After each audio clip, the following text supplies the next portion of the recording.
কালো জাদু কিংবা বিভিন্ন অনৈতিক উপায়ে মানুষের ক্ষতি সাধন করার চেষ্টা করে, জাদুটোনা করে, মানুষের উপরে বিভিন্ন ধরনের জিনের মাধ্যমে মানুষের ক্ষতি সাধন করার চেষ্টা করে, এই সূরাতুল বাকারা যে তেলাওয়াত করবে আল্লাহ তাআলা তাকে ওই সমস্ত খারাপি থেকে, ওই সমস্ত অকল্যাণ থেকে, জাদুটোনা থেকে আল্লাহ তাআলা তাকে হেফাজত করবেন। বাচ্চা কান্নাকাটি করে, বাচ্চা কথা শোনে না, অতিরিক্ত দুষ্টামি করে, খাবার দাবার খেতে চায় না, মানুষ দেখলে ভয় পায়, ঘুমের মধ্যে চিৎকার করে ওঠে, প্রতিদিন এই সমস্যা নিয়ে আমাদের কাছে আসে। তাদের জন্য একটা সলিউশনের মধ্যে, অনেকগুলো সলিউশনের মধ্যে একটা সলিউশন এটাও যে আপনার বাসায় বেশি থেকে বেশি সূরাতুল বাকারার তেলাওয়াত আপনি জারি রাখেন, ধারাবাহিকভাবে সূরাতুল বাকারার তেলাওয়াত ঘরের মধ্যে রাখেন, নিজে তেলাওয়াত করেন, যদি সম্ভব হয় তেলাওয়াতের একটা রেকর্ডিং আপনার ঘরের মধ্যে আপনি প্রতিনিয়ত বাজাতে থাকেন। আশা করা যায় আল্লাহ তাআলা আপনার ঘর থেকে যাবতীয় বালা মুসিবত, কালো জাদুর প্রভাব, জিনের অনিষ্ট থেকে আল্লাহ তাআলা আপনাকে আমাকে হেফাজত করতে পারে। আল্লাহ রাব্বুল আলামিন বলেন, আলিফ লাম মিম। মুফাসসিরিন ইকরাম রাহমাতুল্লাহি আলাইহিম গণ এই আয়াতের ব্যাখ্যায় বলেন, ওয়াল্লাহু আ'লামু বিমুরাদিহি বিযালিক। এই যে তিনটা শব্দ আপনাদের সামনে তেলাওয়াত করলাম, তিনটা অক্ষর বিশিষ্ট একটা শব্দ আপনাদের সামনে তেলাওয়াত করলাম, আলিফ লাম মিম। এই আলিফ লাম মিম কে দিয়ে আল্লাহ তাআলা একটা আয়াতে কারিমা বানিয়েছেন। মুফাসসিরিন ইকরাম বলেন, এই আলিফ লাম মিমের ব্যাখ্যা দুনিয়ার কোনো মানুষকে আল্লাহ তাআলা জানান নাই। দুনিয়ার কোনো মানুষ এই আয়াতের ব্যাখ্যা জানে না কিংবা অর্থ জানে না। দুনিয়ার কোনো মানুষকে আল্লাহ তাআলা এই আয়াতের অর্থ জানান নাই। দুনিয়ার কোনো মানুষ তার গবেষণা দিয়ে, তার পড়াশোনা দিয়ে আয়াতের মর্ম উদ্ঘাটন করতে পারে নাই। দুনিয়ার কোনো মানুষের পক্ষে সম্ভব হয় নাই এই আয়াতের ব্যাখ্যা করে, এই আয়াতের ব্যাখ্যা করে, এই আয়াতের ব্যাখ্যা মানুষের সামনে উপস্থাপন করবেন। এই আয়াতের রহস্য মর্ম একজন জানেন, তিনি কে? এজন্য তারা বলেছেন, আল্লাহু আ'লামু বিমুরাদিহি বিযালিক। এই আয়াতের অর্থ আল্লাহ ছাড়া কেউ জানেন না। আল্লাহ তাআলা এই আয়াতের অর্থ জানেন, এই আয়াতের রহস্য জানেন, এই আয়াতের ব্যাখ্যা জানেন, এই আয়াতের মর্ম জানেন, এই আয়াতের যত তাৎপর্য রয়েছে আল্লাহ তাআলা জানেন, বান্দাকে আল্লাহ জানান নাই। ইবনে আরবী রাহমাতুল্লাহি আলাইহি বলেন, কেন আল্লাহ তাআলা এই ব্যাখ্যা মানুষকে জানান নাই? বান্দাকে আল্লাহ তাআলা সব কিছুর ক্ষমতা দিয়েছেন। বান্দা তার মেধা খরচ করে সব কিছু জানতে পারে, মেধা খাটিয়ে সব কিছু অর্জন করতে পারে। বান্দা যখন সবকিছু হাসিল করে ফেলে, সব কিছু তার মেধা এবং বুদ্ধি খাটিয়ে বান্দা যখন অর্জন করে ফেলে, বান্দার মধ্যে অহংকার চলে আসে। ওই অহংকারকে দূর করার জন্য বান্দা যেন নিজেকে মহাজ্ঞানী না ভাবে, এই জন্য আল্লাহ তাআলা এই আয়াতে কারিমার ব্যাখ্যা কাউকে জানান না।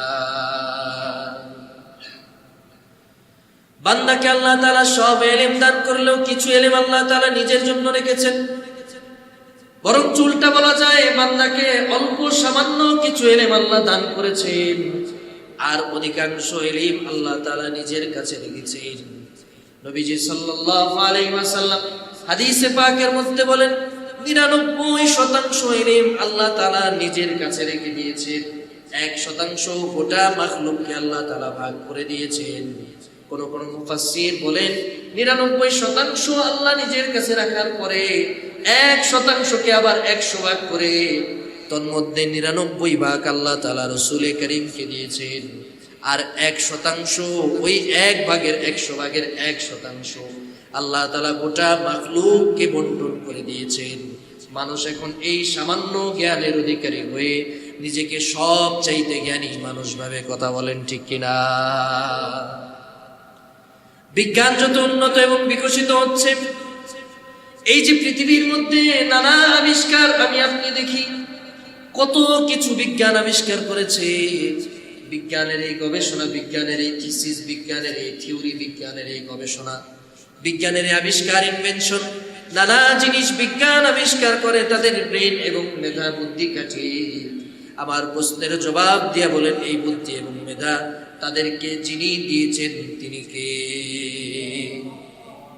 আল্লাহ তাদেরকে জ্ঞান দান করেছেন। এই আয়াতে কারিমার উদ্দেশ্য হল আল্লাহ তাআলা এর অর্থ জানেন। মানুষ যদিও এই আয়াতে কারিমার অর্থ না জানে, কিন্তু মানুষকে এই আয়াতে কারিমা তেলাওয়াতের মাধ্যমে আল্লাহ তাআলা কাউকে সওয়াব থেকে বঞ্চিত করবেন না। নবীজি বলেন, মান ক্বারাআ হারফান মিন কিতাবিল্লাহ ফালাহু আশরু আমসালিহা। আল্লাহর নবী সরকারে দু আলম রাসূলে আরবি মুহাম্মদুর রাসূলুল্লাহ সাল্লাল্লাহু আলাইহি ওয়াসাল্লাম বলেছেন, যে ব্যক্তি কোরআনে কারীমের একটা হরফ যদি, সামান্য একটা হরফ যদি তেলাওয়াত করে, ওই একটা হরফের বিনিময়ে 10টা নেকি আল্লাহ তাআলা ওই বান্দার আমলে দিয়ে দেন। নবীজি হাদিসের বড় অংশ বলেন যে, তোমাদের মধ্য থেকে যে আলিফ লাম মিম পড়লো, সে মূলত একটা হরফ তেলাওয়াত করে নাই, বরং আলিফ একটা হরফ, লাম একটা হরফ, মিম একটা হরফ, 3টা হরফ সে তেলাওয়াত করেছে। এই 3টা হরফ তেলাওয়াত করার মাধ্যমে 30টা নেকি ওই বান্দার আমলে আল্লাহ দিয়ে দেন। একটা সূরা আল্লাহ নাজিল করেছেন, এই সূরার মধ্যে আল্লাহ রাব্বুল আলামিন কোরআনে কারীমের অনেক আহকাম গুলো এই সূরার মধ্যে আল্লাহ তাআলা আলোচনা করেছেন। সূরাতুল বাকারা হচ্ছে কোরআনে কারীমের সবচাইতে বড় সূরা, সবচাইতে দীর্ঘতম সূরা।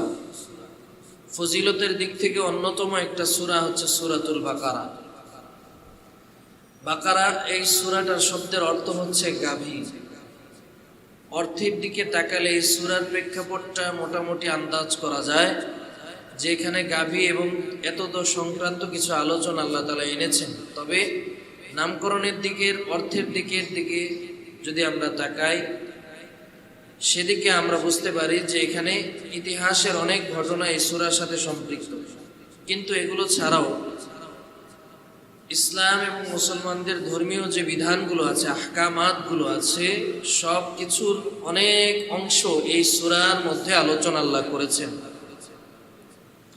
এই সূরাতুল বাকারার মধ্যে আল্লাহ তাআলা 286 আয়াত দিয়েছেন। বলেন কয়টা? 286 আয়াত। সূরাটা মাদানী সূরা। মাদানী সূরা, হিজরতের পরে আল্লাহ নবী সাল্লাল্লাহু আলাইহি ওয়াসাল্লামের উপরে এই সূরাটা আল্লাহ তাআলা নাজিল করেন।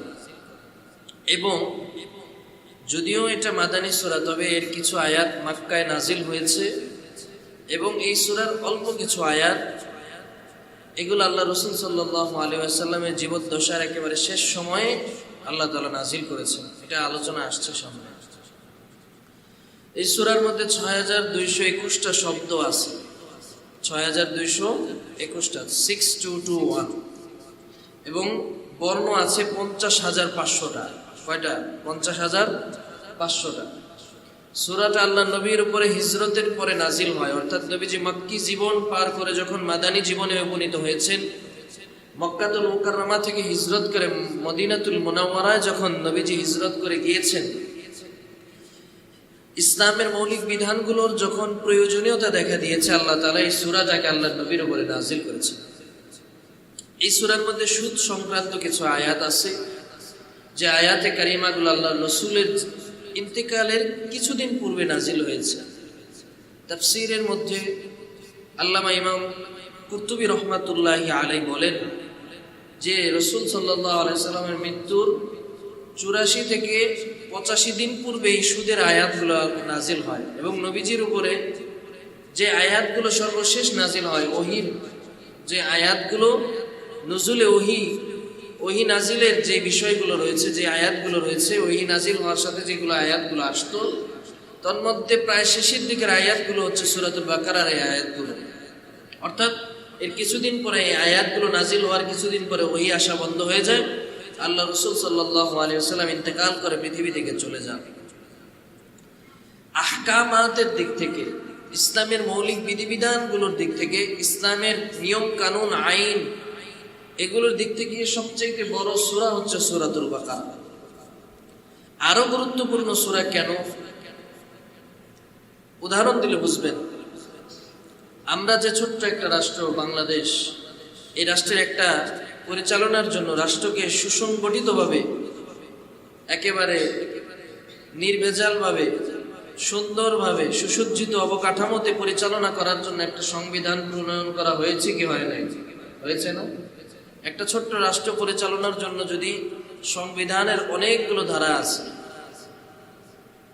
অনেকগুলো নীতিমালা রয়েছে, অনেকগুলো সংশোধনীয় করা প্রয়োজন হয় সময়ের তাগিদে,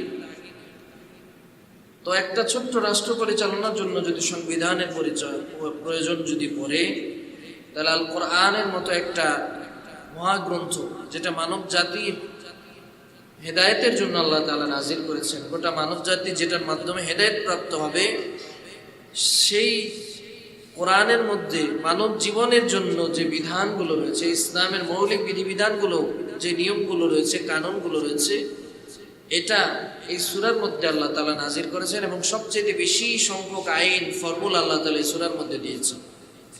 আহকামের দিক থেকে, বিধিবিধানের দিক থেকে এই সূরা হচ্ছে সবচেয়ে বড় সূরা। অর্থাৎ এই সূরার মধ্যে আল্লাহ তাআলা যতগুলো নিয়ম কানুন বলেছেন, অন্য কোনো সূরার মধ্যে বলেন নাই। আরো গুরুত্বপূর্ণ কেন, নবীজি সাল্লাল্লাহু আলাইহি ওয়াসাল্লাম আমাদেরকে এই সূরা পাঠ করার জন্য নির্দেশ করেছেন যে তোমরা সূরাতুল বাকারা, এই সূরাটা তোমরা তিলাওয়াত করবে, পাঠ করবে। এবার আসুন সূরার কিছু ফজিলত সম্পর্কে আমরা জানি। আজকে ইন ডিটেইল আলোচনা কতটুকু যেতে পারবো জানি না, তবে সূরার বাহ্যিক যে পরিচিতিটা আছে সেটা আপনাদের সামনে তুলে ধরছি। প্রথম কথা, প্রথম ফজিলত, এক নম্বর ফজিলত হচ্ছে, যে ব্যক্তি এই সূরা বাকারা তিলাওয়াত করবে, আল্লাহ তাআলা তাকে সমস্ত বাতিল, সমস্ত গোমরাহ, সমস্ত লাঞ্ছিত পদচ্যুত গোষ্ঠী থেকে আল্লাহ তাআলা তাকে হেফাজত করবেন। বলেন সুবহানাল্লাহ। যারা গোমরাহ হয়ে গিয়েছে, যারা পথভ্রষ্ট হয়ে গিয়েছে, যারা বাতিল হয়ে গিয়েছে, যাদের পদচ্যুতি ঘটেছে, এই সমস্ত গোষ্ঠী থেকে আল্লাহ তাআলা সূরা বাকারা তিলাওয়াতকারীদেরকে হেফাজত করবেন। ইমাম কুরতুবী আলাইহির রহমা বলেন, এই বাতিল দ্বারা উদ্দেশ্য মূলত বাহ্যিক দৃষ্টিতে যদিও মনে হয় পথভ্রষ্ট গোষ্ঠী, কিন্তু এই বাতিল দ্বারা উদ্দেশ্য হচ্ছে যারা কালো জাদু কিংবা বিভিন্ন অনৈতিক উপায়ে মানুষের ক্ষতি সাধন করার চেষ্টা করে, জাদুটোনা করে, মানুষের উপরে বিভিন্ন ধরনের জিনের মাধ্যমে মানুষের ক্ষতি সাধন করার চেষ্টা করে। এই সূরাতুল বাকারা যে তেলাওয়াত করবে, আল্লাহ তাআলা তাকে ওই সমস্ত খারাপি থেকে, ওই সমস্ত অকল্যাণ থেকে, জাদুটোনা থেকে আল্লাহ তাআলা তাকে হেফাজত করবেন। মা বোনেরা বিশেষ করে অনেক পেরেশানিতে থাকেন। প্রতিদিন মসজিদের মধ্যে বিভিন্ন মানুষ আসে, বাচ্চা কান্নাকাটি করে, বাচ্চা কথা শোনে না, অতিরিক্ত দুষ্টামি করে, খাবার দাবার খেতে চায় না, মানুষ দেখলে ভয় পায়, ঘুমের মধ্যে চিৎকার করে ওঠে। প্রতিদিন এই সমস্যা নিয়ে আমাদের কাছে আসে। তাদের জন্য একটা সলিউশনের মধ্যে, অনেকগুলো সলিউশনের মধ্যে একটা সলিউশন এটাও, যে আপনার বাসায় বেশি থেকে বেশি সূরাতুল বাকারার তিলাওয়াত আপনি জারি রাখেন, ধারাবাহিকভাবে সূরাতুল বাকারার তিলাওয়াত ঘরের মধ্যে রাখেন, নিজে তিলাওয়াত করেন। যদি সম্ভব হয় তিলাওয়াতের একটা রেকর্ডিং আপনার ঘরের মধ্যে আপনি প্রতিনিয়ত বাজাতে থাকেন। আশা করা যায় আল্লাহ তাআলা আপনার ঘর থেকে যাবতীয় বালা মুসিবত, কালো জাদুর প্রভাব, জিনের অনিষ্ট থেকে আল্লাহ তাআলা আপনাকে আমাকে হেফাজত করতে পারে। এজন্য সূরাতুল বাকারার অনেক ফজিলত রয়েছে। আরেকটা ফজিলত হলো, যেই ঘরে নিয়মিত সূরাতুল বাকারা তিলাওয়াত হয়, ওই ঘরের মধ্যে থেকে শয়তান পলায়ন করে। সুবহানাল্লাহ। এবং কি, যে নিয়মিত সূরাতুল বাকারার মাধ্যমে, সূরাতুল বাকারা তিলাওয়াত করার মাধ্যমে যে নিজের শরীরটাকে দম করে রাখে, বন্ধ করে রাখে, তার উপরে কোনো জাদু প্রভাব করতে পারে না, তার উপরে কোনো জাদু প্রভাব বিস্তার করতে পারে না, তার উপরে কোনো ধরনের কালো জাদু, কোনো ব্ল্যাক ম্যাজিক তার উপরে আসর করতে পারে না। এই সূরার অনেক ফজিলত রয়েছে। নবীজি সাল্লাল্লাহু আলাইহি ওয়াসাল্লাম এই সূরাকে সিনামুল কোরআন এবং জারওয়াতুল কোরআন দুইটা উপাধি দিয়েছেন। এই দুইটা শব্দের অর্থ হচ্ছে, কোন একটা বিষয়ের মধ্য থেকে উৎকৃষ্ট যে অংশটা আছে সেটাকে বলা হয় সিনাম।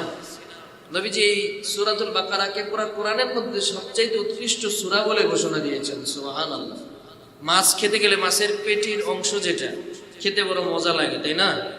সবচাইতে উৎকৃষ্ট যে অংশ, তেমনি ভাবে পুরো কোরআনের মধ্যে থেকে সবচেয়ে উৎকৃষ্ট সূরার মধ্যে একটা সূরা হচ্ছে সূরাতুল বাকারা।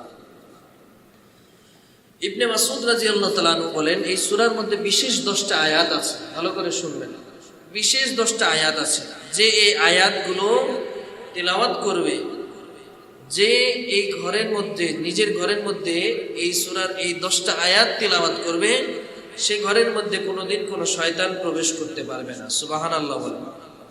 এবং এই সূরার এই 10টা আয়াত তিলাওয়াত করে যদি সে রাতের মধ্যে ঘুমায়, তাহলে সারা রাত এই বান্দাটাকে আল্লাহ তাআলা নিরাপত্তার চাদরে আবৃত করে রাখবেন। সুবহানাল্লাহ।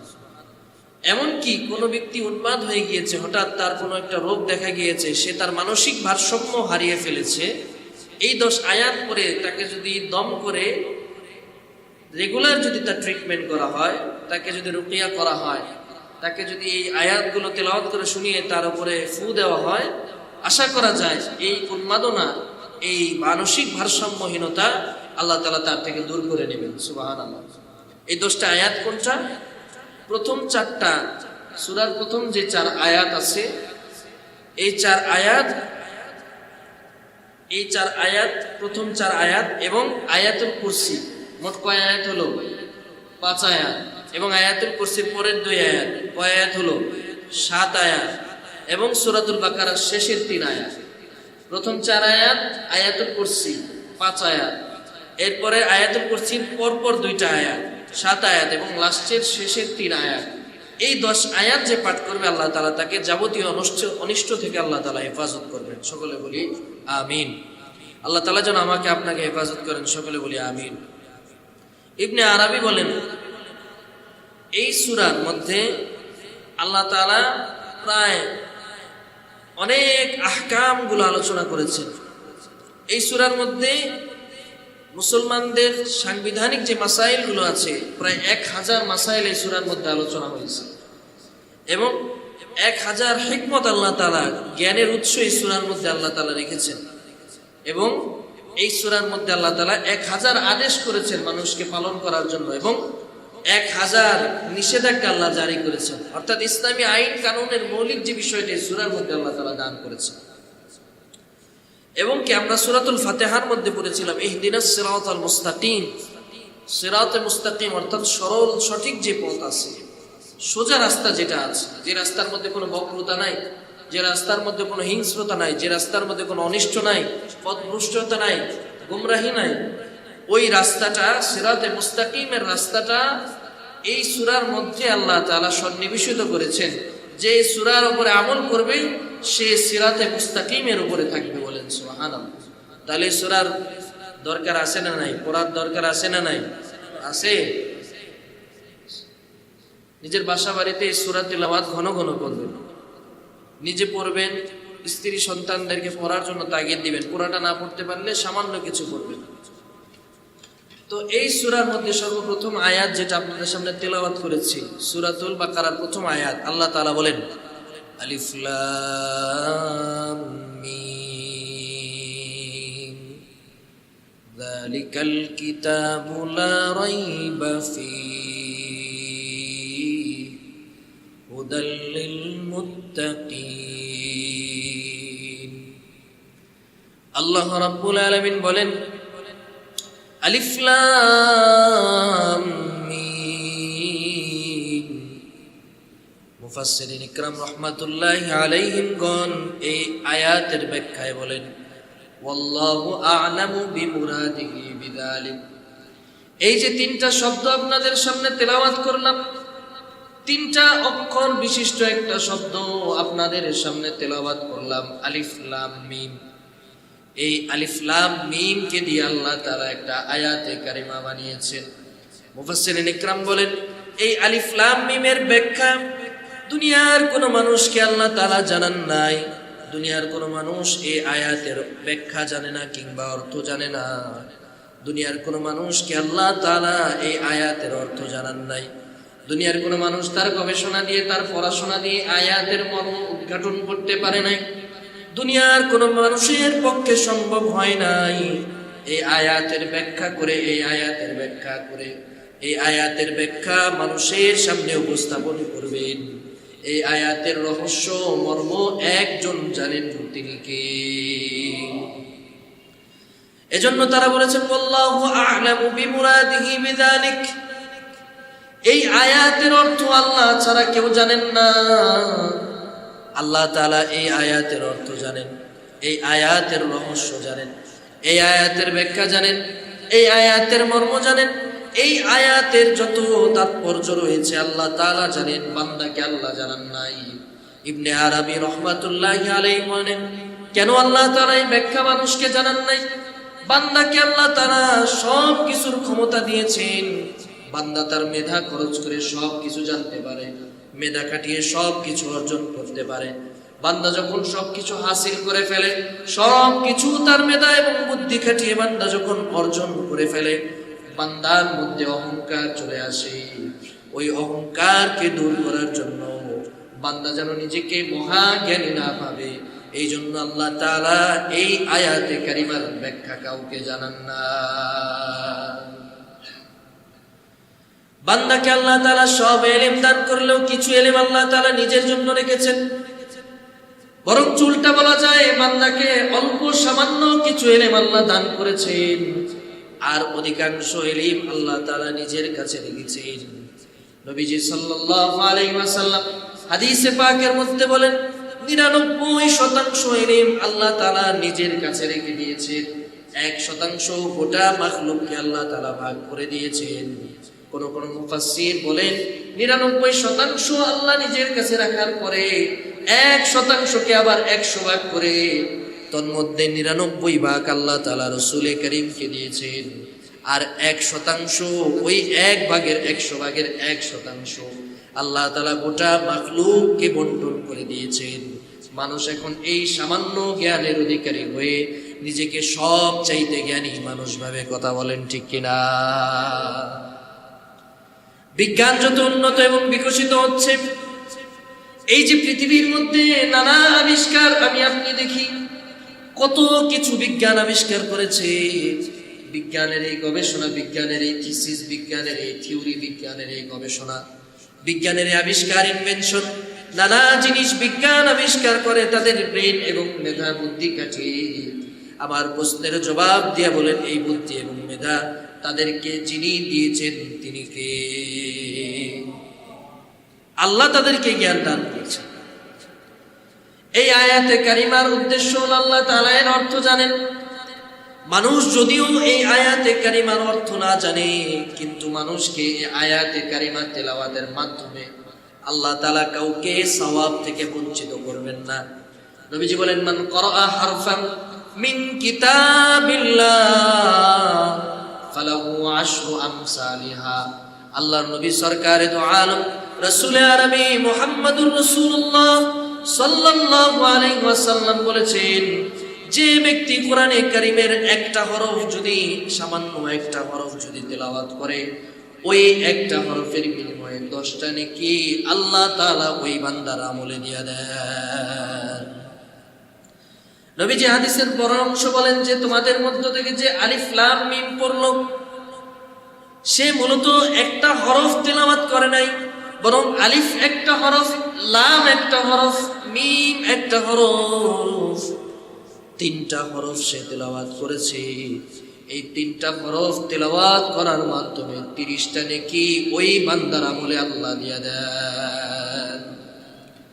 এই আলিফ লাম মিম করার দ্বারা যদিও আমি আপনি এর অর্থ না বুঝি, এই অর্থ মর্ম যদিও না বুঝি, কিন্তু এর মাধ্যমে আল্লাহ তাআলা আমাকে আপনাকে সওয়াব থেকে বঞ্চিত করছেন না। আমি আপনি সওয়াবের অধিকারী ঠিকই হচ্ছি, তার মানে বুঝে গেল আল্লাহ তাআলা আমার আপনার উপরে কতটা দয়াবান, কতটা ক্ষমাশীল এবং কতটা অনুগ্রহ করেছেন, যে যদিও অর্থ আল্লাহ এটা জানান নাই, কিন্তু সওয়াব থেকে আল্লাহ তাআলা আমাকে আপনাকে বঞ্চিত করেন। ইসলামের প্যাটার্নগুলো যদি আপনি দেখেন, আল্লাহ তাআলা বান্দাকে সওয়াব দেওয়ার জন্য আল্লাহ তাআলা প্রতিটা জায়গায় জায়গায় স্কোপ রেখেছে। সামান্য কিছু আমলের মাধ্যমে বান্দা জান্নাত কামাই করতে পারে। এমনকি যার অন্তরের মধ্যে সামান্য শস্য দানা পরিমাণ ঈমান থাকবে, এই বান্দাটাকেও আল্লাহ তাআলা জান্নাত দিয়ে দিবেন। এক সময় নির্দিষ্ট আযাব ভোগ করার পরে এই বান্দাটাকে আল্লাহ জান্নাত দিয়ে দিবেন। শস্য দানা আর কতটুকু, জাররা পরিমাণ আর কতটুকু না। পূর্ববর্তী তাফসীরগুলোর মধ্যে পাওয়া যায় জাররা মানে বোঝানো হয়েছে একটা সামান্য ছোট্ট সরিষার দানা। ছোট্ট সরিষার দানা রাস্তায় থাকলে আপনাকে যদি বলি যে আপনি টর্চ লাইট মেরে খোঁজেন দিনের বেলা, আপনার দ্বারা কি সম্ভব? সম্ভব না। একটা দানা কিন্তু আধুনিক তাফসীরের মধ্যে উল্লেখ রয়েছে যে দানার এই জাররা শব্দের ব্যাখ্যাটা মূলত সরিষার দানা না, এটার চাইতে আরো অনেক ছোট, যেটা খালি চোখে দেখা যায় না, মাইক্রোস্কোপ যন্ত্র লাগে, অণুবীক্ষণ যন্ত্র লাগে। এই যন্ত্রের মাধ্যমে অনেক ছোট্ট ছোট্ট একেবারে যত ছোট দেখা যায়, অণুবীক্ষণ যন্ত্রের মধ্যে সবচেয়ে ছোট যে অংশটা রয়েছে এটাকে জাররা বলা হয়। অর্থাৎ এতটুকুন পরিমাণ ঈমান যদি কারো মধ্যে থাকে, তাকেও আল্লাহ তাআলা 10টা দুনিয়া সমান জান্নাত দান করবেন। সুবহানাল্লাহ। চিন্তা করেছেন আমার আপনার জান্নাতে যাওয়ার রাস্তা আল্লাহ তাআলা কতটা ইজি করে দিয়েছেন, কতটা সহজ করে দিয়েছেন। কিন্তু আমি আপনি এটা অনুধাবন করতে পারি না, এটা বুঝতে পারি না। আমার আপনার ওই আকল আমি আপনি খাটাই না, যেটা আল্লাহ তাআলা আমাকে আপনাকে দিয়েছে। তো এই আলিফ লাম মিম এটা তিলাওয়াত করলে 30টা নেকি পাওয়া যায়। মুফাসসিরিন ইকরামদের মধ্যে কেউ কেউ বলেন যে মূলত এটা সূরার আরেকটা নাম, কেউ কেউ বলেন যে এটা রহস্য আল্লাহ তাআলা তার নবী সাল্লাল্লাহু আলাইহি ওয়াসাল্লাম রাসূল কারীমকে আল্লাহ তাআলা জানিয়েছেন। ইমাম সুফিয়ান সাউরি রাহমাতুল্লাহ আলাইহি মতটা গ্রহণ করেছেন। উনি বলেন আল্লাহ তাআলা নবীজিকে স্পেশালাইজড কিছু জ্ঞান দিয়েছিলেন, তার মধ্যে এগুলোর ব্যাখ্যা আল্লাহ তাআলা নবীকে জানিয়েছেন।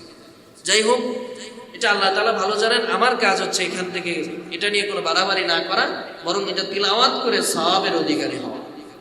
এরপরে আয়াতে আল্লাহ তাআলা বলেন যালিকাল কিতাবু লা রাইবা ফীহি হুদাল লিল মুত্তাকিন। আল্লাহ রাব্বুল আলামিন বলেন যালিকাল কিতাব, এটা এমন একটা কিতাব, এমন একটা গ্রন্থ, এমন একটা বই, এমন একটা মহা গ্রন্থ, লা রাইবা ফীহি, এই গ্রন্থের মধ্যে কোনো ধরনের ভুল, কোনো ধরনের ত্রুটি, কোনো ধরনের বিচ্যুতি, কোনো ধরনের ভুল, কোনো ধরনের কোনো সন্দেহের কোনো অবকাশ নাই। This is the book where is no doubt about it and it's a guidance for those who are muttaqin. এমন একটা কিতাব আমি আল্লাহ নাজিল করলাম যার মধ্যে কোনো ভুল নাই, ত্রুটি নাই, সন্দেহ নাই, বিচ্যুতি নাই। কোনো ধরনের সন্দেহ যে এই কিতাবের মধ্যে আছে এই সন্দেহটা পর্যন্ত কেউ করে নাই। সুবহানাল্লাহ। কেমন একটা কিতাব আল্লাহ তাআলা নাজিল করলেন, যে কিতাবের মধ্যে আল্লাহ তাআলা কোনো ভুল, কোনো ধরনের ত্রুটি, কোনো ধরনের বিচ্যুতি, কোনো ধরনের সন্দেহের কোনো অবকাশ রাখেন নাই। আল্লাহ রাব্বুল আলামিন কাফেরদেরকে জানায় দেন, তোমাদের মধ্যে যদি কোনো ধরনের সন্দেহ এই কিতাবকে নিয়ে আসে, তোমরা তাহলে এই কিতাবের মতো ফাতু বিমিসলিহি, এই কিতাবের মতো আরেকটা কিতাব বানিয়ে নিয়ে আসো। এই কিতাবের মতো আরেকটা কিতাব, আরেকটা গ্রন্থ, আরেকটা কোরআন তোমরা অনুরূপ বানিয়ে নিয়ে আসো, যদি তোমাদের সামর্থ্য থাকে, যদি তোমাদের সেই জ্ঞান থাকে, তোমাদের সেই সামর্থ্য থাকে।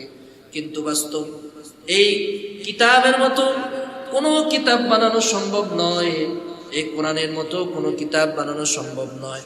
কিয়ামত পর্যন্ত যদি কোনো মানুষ চেষ্টা করে, আল্লাহর কোরআনের মতো দ্বিতীয় আর কোনো কিতাব বানানো সম্ভব না।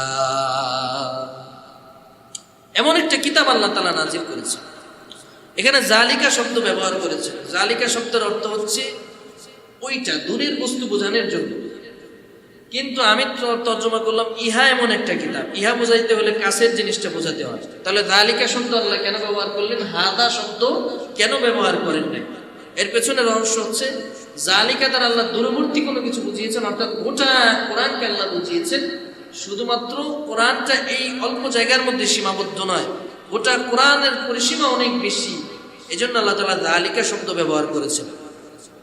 আরেকটা উদ্দেশ্য হতে পারে যালিকা শব্দর ব্যবহার করার, সেটা হচ্ছে আল্লাহ তাআলা লাউহে মাহফুজের মধ্যে একটা কোরআন আল্লাহ তাআলা সংরক্ষণ করেছেন।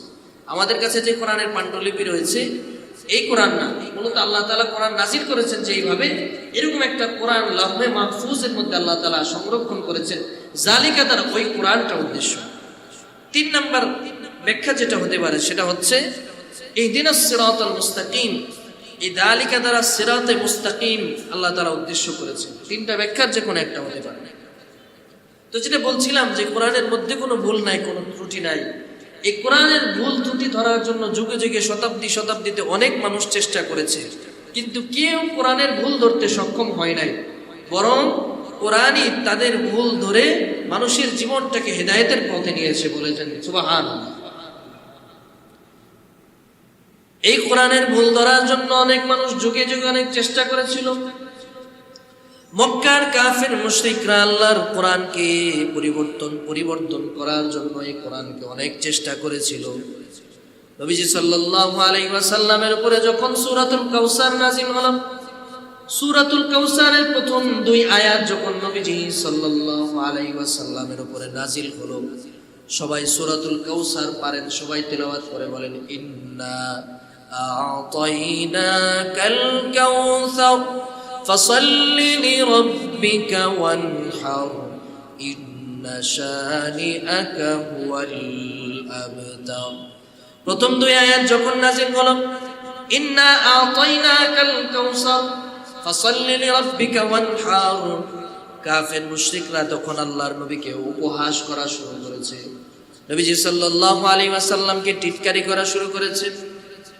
আল্লাহর নবী সাল্লাল্লাহু আলাইহি ওয়াসাল্লামকে বলেছেন, ও মুহাম্মদ, এতদিন দেখতাম তুমি শুধুমাত্র বিভিন্ন ধরনের জাদু দেখাইতা, এখন দেখলাম তুমি নাকি কবি হয়ে গিয়েছো, তুমি নাকি কবিতার বই রচনা করেছো।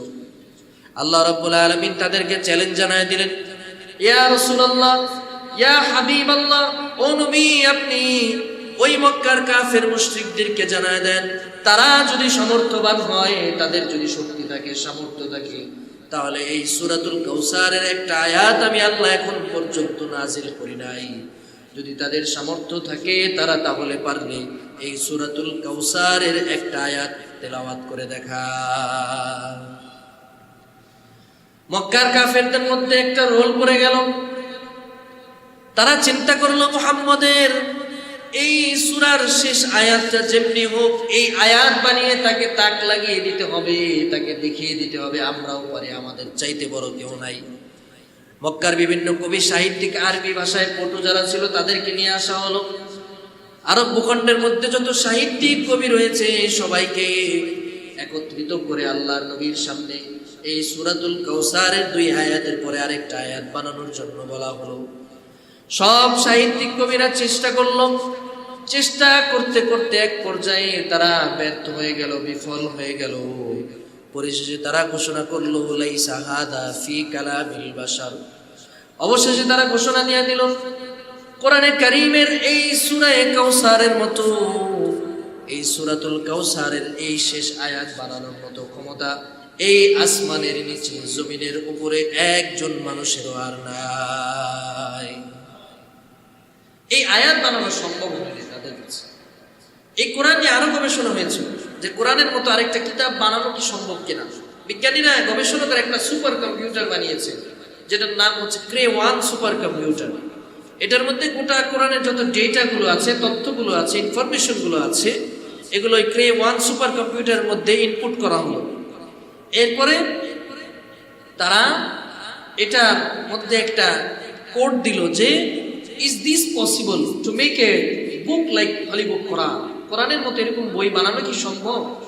আপনারা কি বলেন সম্ভব? কথা বলেন সম্ভব? আপনারা বলছেন না, কিন্তু ক্রে-1 সুপার কম্পিউটার বলেছে হ্যাঁ, ইয়েস ইট ইজ পসিবল, এটা সম্ভব।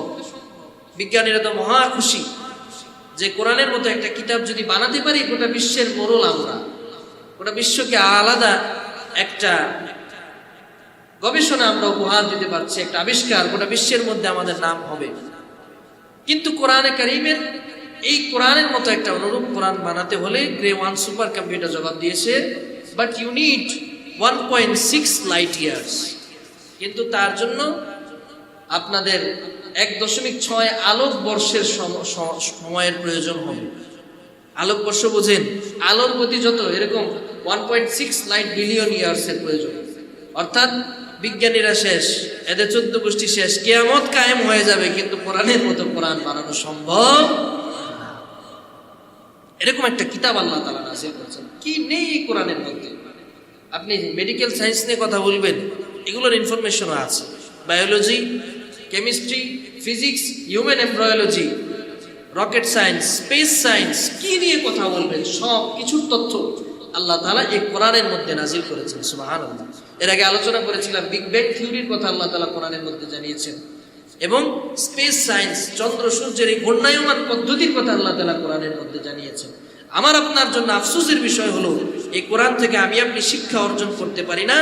এই কোরআনের কয়েকটা আয়াত তাবিজ বানিয়ে গলায় লটকিয়ে লটকিয়ে রাস্তা দিয়ে ঘুরি আর মনে করি আমার জানটা নিরাপত্তা পাচ্ছে। কথা বলেন ঠিক কিনা? এই কোরআনকে তাবিজ বানানোর জন্য? কোরআনের বিধান যদি কোনো মানুষ নিজের জীবনে বাস্তবায়ন করতে পারে, ওই মানুষটার জীবনটাকে আল্লাহ তাআলা এত বেশি বারাকাপূর্ণ বানায় দেন, জীবনে এত বেশি বরকত আল্লাহ দেন, যে বান্দা কোরআনের বিধান অনুযায়ী নিজের জীবনকে পরিচালনা করে, ওই বান্দাকে আল্লাহ তাআলা দুনিয়ার সবচাইতে শ্রেষ্ঠ মানুষে পরিণত করেন। সুবহানাল্লাহ। এজন্য কোরআন পড়তে হবে, কোরআন তিলাওয়াত করতে হবে। এই কোরআনের ভুল ধরার জন্য চেষ্টা রয়েছে। এই যে আপনারা যে বর্তমানে ইজিপ্ট, মিশরের মধ্যে ফেরাউনের যে একটা বডি, অনলাইনে ইন্টারনেটে সার্চ দিলেই দেখা যায়, এই ফেরাউনের বডিটা পাওয়া গিয়েছে মাত্র 200-250 বছর আগে, 1800 শতকে পাওয়া গিয়েছে। তো ইজিপ্ট গভর্নমেন্ট যখন এই বডিটা উদ্ধার করেছে, ফ্রান্সের গভর্নমেন্ট ইজিপ্ট গভর্নমেন্টকে একটা পত্র পাঠায়, একটা মেইল পাঠায় যে আপনাদের যে ফেরাউনের মমিটা পাওয়া গিয়েছে, বডিটা পাওয়া গিয়েছে, এটা প্রত্নতাত্ত্বিক গবেষণার জন্য আমাদের ফ্রান্সে আমরা আনতে চাচ্ছি, এটার জন্য আপনারা আমাদেরকে অনুমতি প্রদান করুন। ইজিপ্ট সরকার সেই অনুমতি দেওয়া হলো। তো প্রত্নতাত্ত্বিক গবেষণার জন্য, অনলাইনে ঘটনাটা আপনারা অনেক জায়গায় হয়তো বা শুনেছেন, প্রত্নতাত্ত্বিক গবেষণার জন্য যখন ইজিপ্ট গভর্নমেন্ট ফ্রান্স গভর্নমেন্টকে যখন এই ফেরাউনের যে বডিটা রয়েছে এটা যখন গবেষণার জন্য দিল, সেই গবেষণা টিমের প্রধান ছিলেন ডক্টর মরিস বুকাইলি। উনি এটা নিয়ে প্রত্নতাত্ত্বিক গবেষণা করবেন, এটা নিয়ে গবেষণা করে উনি প্রায় দীর্ঘ একটা টিম খাটিয়ে রিসার্চ করে গবেষণা করে উনি এই সিদ্ধান্তে উপনীত হলেন যে ফেরাউনের মূলত মৃত্যুটা হয়েছিল সাগরের মধ্যে চুবে, এবং সে পানির এই লবণাক্ত পানির যে আর্দ্রতা সেটা তার শরীরের মধ্যে পাওয়া গিয়েছে, সে স্যাম্পল পাওয়া গিয়েছে। যখন এই গবেষণা গোটা বিশ্ববাসীকে সে জানাতে যাবে, তার সাথে যারা ছিল তারা বললেন যে স্যার, আপনি তো গবেষণা করে এখন মাত্র জানতে পেরেছেন যে ফেরাউন লোহিত সাগরের মধ্যে বা পানির মধ্যে, সমুদ্রের মধ্যে চুবে মারা গিয়েছে, কিন্তু 1500 বছর পূর্ব একটা কিতাব রয়েছে, সেই কিতাবের মধ্যে এই তথ্য আরো আগে দেওয়া আছে। সুবহানাল্লাহ বলবেন না? কয় হাজার বছর আগের কিতাব? 1500 বছর আগের কিতাব। 200 বছর আগে পাওয়া একটা শরীর, একটা বডির অংশ 1500 বছর আগের একটা গ্রন্থের মধ্যে পাওয়া গেল। এটা তো অবাক করা বিষয়। ডক্টর মরিস বুকাইলি চিন্তা করলো যে কি এমন কিতাব, যে কিতাবের মধ্যে এই তথ্য, এই রহস্য রয়েছে যে 1500 বছর আগের একটা বইয়ের মধ্যে পাওয়া গিয়েছে। বলে যে আনো কোন বই, দেখি এটার মধ্যে কোনো ভুল টুল রয়েছে, কি ইনফরমেশন দেওয়া আছে দেখি। এখন কোরআন যখন তার সামনে দেওয়া হলো, এখন বলেন কোরআন কোন ভাষায় নাজিল করা হয়েছে? বলেন আরবি ভাষায়। হেতে কি আরবি জানে? এতে কি আরবি শিখছে কোনোদিন? আরবি জানা কি তার দ্বারা সম্ভব? উনি তো আরবি জানে না। উনি হলো ফ্রান্সের মানুষ, ফ্রান্স যেই ফরাসি ভাষা রয়েছে সেটা জানে। এখন কি করলো? প্রথমে সে কিছু অনুবাদকের মাধ্যমে কোরআনটাকে ফরাসি ভাষায় সে অনুবাদ করলো। মুসলমান ভাইয়েরা আমার, ডক্টর মরিস বুকাইলি যখন ফরাসি ভাষায় কোরআনে কারীমকে অনুবাদ করে এবার পড়া শুরু করলো, সবাই আমার প্রশ্নের জবাব দিয়া বলবেন সওয়াবের আশায় নাকি ভুল ধরার জন্য? ভুল ধরার জন্য সে ফরাসি ভাষায় কোরআনটাকে অনুবাদ করে এটা তেলাওয়াত শুরু করলো, পড়া শুরু করলো। কোরআনের মধ্যে কোনো ধরনের ভুল ত্রুটি সে পায় নাই। এরপরে সে এটাকে ইংরেজিতে ট্রান্সলেট করলো, ইংরেজি ভাষায় অনুবাদ করলো। ইংরেজিতে অনুবাদ করে ইংরেজির প্রথম থেকে শুরু করে একেবারে শেষ পর্যন্ত গোটা কোরআনটা সে অনুবাদ করলো, রিসার্চ করলো। তারপরেও কোরআনের মধ্যে কোনো ভুল খুঁজে পায় নাই। সর্বশেষ সে এবার সিদ্ধান্ত নিল এভাবে হবে না। সে আরবি ভাষা শিক্ষা করার জন্য আরব সাধকদের কাছে, আরব ধর্মযাজকদের কাছে গিয়ে আরবি ভাষা শিক্ষা করলো। এরপরে আলহামদুলিল্লাহ রাব্বিল আলামিন থেকে মিনাল জিন্নাতি ওয়ান নাস পর্যন্ত সে পড়েছে। গোটা কোরআনটাকে মনিটরিং করে, রিসার্চ করে, গবেষণা করে সূরা ফাতিহা থেকে সূরাতুন নাস পর্যন্ত সে তেলাওয়াত করেছে, অনুবাদ করেছে, গবেষণা করেছে। অতঃপর ডক্টর মরিস বুকাইলি গোটা বিশ্ব মানুষকে জানিয়ে দিল, বিশ্ববাসীকে জানিয়ে দিল, ও দুনিয়ার মানুষেরা শুনে নাও, শুনে নাও, আমি কোরআন তেলাওয়াত করেছি, কোরআন পড়েছি মানুষকে এই কোরআন সম্পর্কে, কোরআনের ভুলগুলো ধরিয়ে দেওয়ার জন্য। আমি কোরআনের ভুল ধরতে গিয়েছি, কিন্তু এই কোরআন আমার জীবনের সব ভুলগুলো বের করে দিয়েছে। উনি এবার করে নিল লা ইলাহা ইল্লাল্লাহ মুহাম্মাদুর রাসূলুল্লাহ। তিনি কালিমা পড়ে মুসলমান হয়ে গেলেন। আজও পর্যন্ত যারা কোরআন নিয়ে ষড়যন্ত্র করে, চক্রান্ত করে, কোরআনের ভুল ধরার জন্য চেষ্টা করে, কিয়ামত পর্যন্ত আল্লাহর কোরআনের একটা ভুল বের করা কোনো মানুষের জন্য সম্ভব না। বলেন সম্ভব? কোরআনের ভুল ধরা সম্ভব না। এটাই আল্লাহ তাআলা কোরআনের এই আয়াতের মধ্যে বলছেন, যালিকাল কিতাব, এমন একটা কিতাব দিয়েছি, লা রাইবা ফি, যেটার মধ্যে কোনো ভুল নাই। এই কোরআনের ভুল নির্ভুল হওয়ার ব্যাপারে সরাসরি প্রথমেই সার্টিফিকেট দিয়েছেন কে? আল্লাহ। যেটাতে আল্লাহ তাআলা সার্টিফিকেট দিয়েছেন, আল্লাহ তাআলা যেটাকে সত্যায়ন করেছেন, আল্লাহ তাআলা যেটা ঘোষণা দিয়েছেন, এটা কোনোদিন মিথ্যা হতে পারে? আল্লাহ তাআলা যেন আমাকে আপনাকে কোরআন থেকে ফায়দা হাসিল করার মতো তৌফিক দান করুন। সকলে বলি আমিন। সম্মানিত হাজিরিন, এই কোরআন আমরা বেশি বেশি পড়ব, অনুধাবন করব, নিজের অন্তরের মধ্যে কোরআনের চেতনা লালন করব, কোরআন পড়ে কোরআনের অর্থগুলো পড়ার চেষ্টা করব। তখন দেখবেন আমার আপনার অন্তরটা পরিবর্তন হয়ে যাবে, ইসলামের বিধান পালন করার প্রতি আমার আপনার আরো আগ্রহ জন্মাবে। আল্লাহ তাআলা যেন আমাকে আপনাকে কবুল করুন। সকলে বলি আমিন। সকলে আমরা ইস্তিগফার করি, আস্তাগফিরুল্লাহ রাব্বি মিন কুল্লি যামবি ওয়া আতুবু ইলাইহি, লা হাওলা ওয়ালা কুওয়াতা ইল্লা বিল্লাহিল আলিয়্যিল আযীম। আলহামদুলিল্লাহি রাব্বিল আলামিন, والصلاة والسلام على سيدنا سيد الأنبياء والمرسلين نبينا محمد وعلى آله وأصحابه أجمعين. ربنا ظلمنا أنفسنا وإن لم تغفر لنا وترحمنا لنكونن من الخاسرين. يا رب العالمين, بعد الشهادة كائننا অল্প কিছু সময় আপনার গুনাহগার বান্দাদেরকে সাথে করে নিয়ে আপনার কালামে হাকিম থেকে মুযাকারা করা হলো। আয় আল্লাহ, ইহার মধ্য থেকে যত অনর্থক অপ্রয়োজনীয় কথা আছে এগুলোর গুনাহগুলো ক্ষমা করে দিয়ে আয় আল্লাহ ইহার সওয়াবটুকু আমাদের প্রত্যেকের আমলনামায় দান করে দেন। ইয়া রাব্বাল আলামিন, আয় আল্লাহ আপনার কালামে হাকিমের জ্ঞান অসীম। আয় আল্লাহ আমাদের এই ক্ষুদ্র জ্ঞানে আপনার কালামে হাকিমের অসীম জ্ঞান থেকে সামান্য ইলম আপনি দান করে দেন।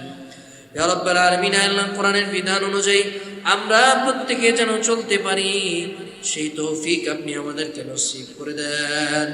ইয়া রাব্বাল আলামিন, কোরআনের নূরে যেন আমরা নূরান্বিত হতে পারি সেই তৌফিক আপনি আমাদেরকে দান করে দেন। ইয়া রাব্বাল আলামিন, আল্লাহ আমাদের আত্মীয় স্বজন বন্ধু বান্ধব যারা অন্ধকার কবরের বাসিন্দা হয়ে গিয়েছে প্রত্যেককে আপনি ক্ষমা করে দেন। ইয়া রাব্বাল আলামিন, প্রত্যেকের রিজিকের মধ্যে আপনি বরকত দিয়ে দেন। ইয়া রাব্বাল আলামিন, আল্লাহ আমাদের এই তাফসীর মাহফিলকে আপনি কবুল আর মঞ্জুর করে নেন। আল্লাহ প্রতি সপ্তাহে যেন এখানে উপস্থিত হতে পারি সেই তৌফিক আপনি আমাদেরকে নসিব করে দেন। সর্বশেষ ফরিয়াদ, আজরাইল যেদিন আমাদের জান কবজ করার জন্য আসবে ওই দিন আমাদের সকলের জবানে আপনার তাওহীদের কালিমা আপনি জারি করে দিন। সকল প্রার্থনাগুলি আপনার পেয়ারা হাবিব সরওয়ারে কায়নাত সরকারে দু আলম রাসূল আরবি মুহাম্মাদুর রাসূলুল্লাহ সাল্লাল্লাহু আলাইহি ওয়াসাল্লামের উসিলায় কবুল আর মঞ্জুর করিয়া নেন। তাকাব্বাল মিন্না ইন্নাকা আনতাস সামিউল আলিম ওয়া তুব আলাইনা ইয়া মাওলানা إنك أنت التواب الرحيم. سبحان ربك رب العزة عما يصفون وسلام على المرسلين والحمد لله رب العالمين. السلام عليكم.